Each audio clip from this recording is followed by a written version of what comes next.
Our topic for today will be the physiology of the human cell, but most importantly, we will talk a lot about the plasmatic membrane of the human cell. Now, what are the basic components a human cell consists of? So each and every human cell is surrounded by a plasmatic membrane, and then we have inside what is called the intracellular environment of the cell. Intracellular means inside the cell. There's also, of course, an opposite definition, extracellular. Extracellular would mean anything outside the cell. The intracellular environment consists of the liquid part, which is called cytoplasm. The cytoplasm, as the liquid part, consists mainly of water, but also of different kind of substances like nutrients and ions, for example. Now, besides the liquid part, the cytoplasm, we have also inside the cell different types of organelles. We can compare the organelles also to our body's organs, because the same as organs in a body, organelles in a cell have each their own specific function, specific morphology, and probably one of the most well-known organelles of the cell is the nucleus, which contains also DNA. Now, most of the cells and the absolute majority of the cells in the human body do have a nucleus. We will have though some few examples where the nucleus is absent, like red blood cells, but as I mentioned, vast majority of our cells do have a nucleus. Now, going further, we will talk mostly here about the plasmatic membrane, and so that you are familiar with other definitions and synonyms, if you read something additional, some books, articles, something on the internet, I should mention also that the plasmatic membrane has another name, plasmalemma. So this is a synonym, although plasmatic membrane is more widely used. Here and further on, if a definition or a term has a synonym, I will try to mention it in case you stumble upon it somewhere else, and so that you are informed that this word means the same thing. Also, in my slides further on, I will shorten the word plasmatic membrane, just PM, so when you see it, you know that this is the plasmatic membrane. So the plasmatic membrane of the cell is a biologic membrane, 6 till 10 nanometers thick, depending on the cell, and of course it separates the intracellular space from the extracellular, or in other words, separates the inside from the cell from the outside of the cell. The main function of the plasmatic membrane is to maintain the stability of the inside of the cell. This is done by stabilizing the nutrient concentration and water concentration, keeping it to an optimal level, and of course other substance concentration. This is done by exchanging these substances, so letting some substances into the cell or letting some substances exit the cell. Thus, we can say the plasmatic membrane is actually selectively permeable. It will decide what can go in and what can go out, and there are several laws to that, which we will look at a little bit later in this lecture. Firstly, probably let's learn what the plasmatic membrane consists of actually. So here you see a picture of a model of a plasmatic membrane. Now, I have to warn you, in real life, cells do have these little components inside the membrane, a lot of more of them inside. So there are a lot of more proteins. The cell membrane is actually full of them. Cholesterol is found everywhere in the membrane. Carbohydrates, which you see here just two, are all over the place. But in schematic drawings in physiology, usually they are simplified just to make it easier for a student to learn the separate components, but you have to understand that in real life these components would be much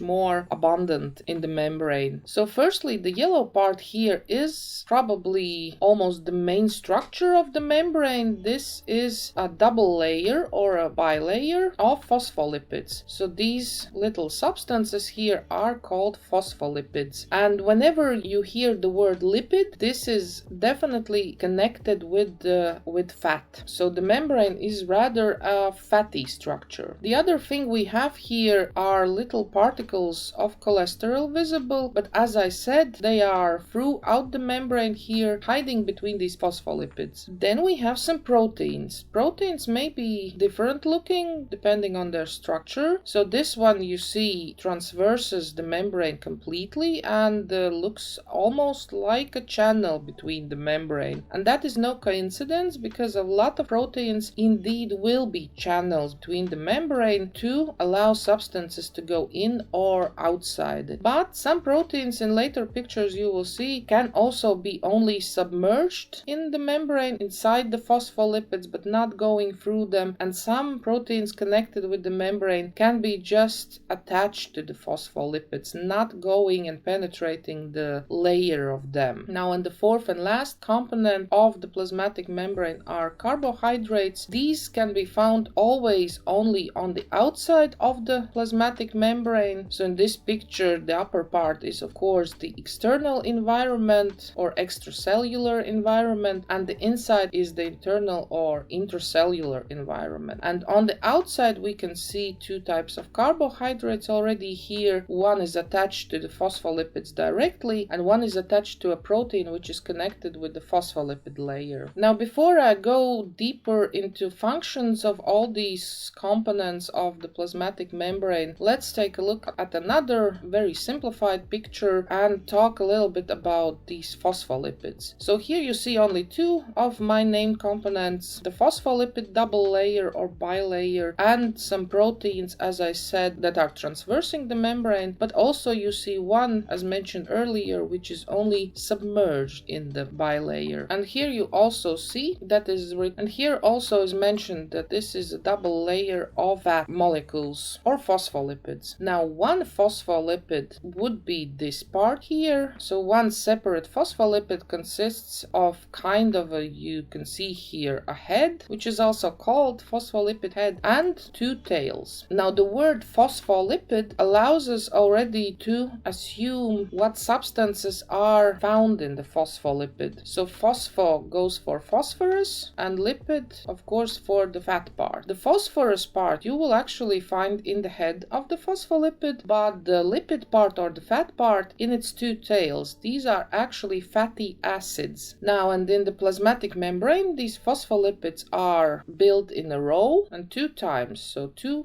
rows of phospholipid, making it a double layer. Now, so that you understand that this is not some mythical ball with two tails, I will show you also the molecular structure of it. This is just for overall knowledge. So this would be the head part containing the phosphate group also here, and these two are the fatty acids, and this is more the chemical structure of the phospholipid. So this all is the head and two fatty acid tails, and in the middle of the head you can see this phosphate group with the phosphorus in between, which gives also, of course, the substance, the name phospholipid. Now, when we talk about fatty components in the plasmatic membrane, the other substance which is connected with fats overall is cholesterol. Now, most of the people have heard mostly bad things about cholesterol, but each and every substance in our organism actually does have a purpose, of course, why it's there, and each and every substance in general can be bad for our organism if it's there too much, or the opposite, if the body lacks this substance. Regarding cholesterol in the membrane, cholesterol is pretty important because it reduces the membrane permeability, so it doesn't allow each and every substance to cross the phospholipid bilayer. And also regarding the phospholipids, cholesterol stabilizes them, so keeps them packed together, kind of. In other words, keeps the membrane together. So cholesterol is very needed for the plasmatic membrane, but in general this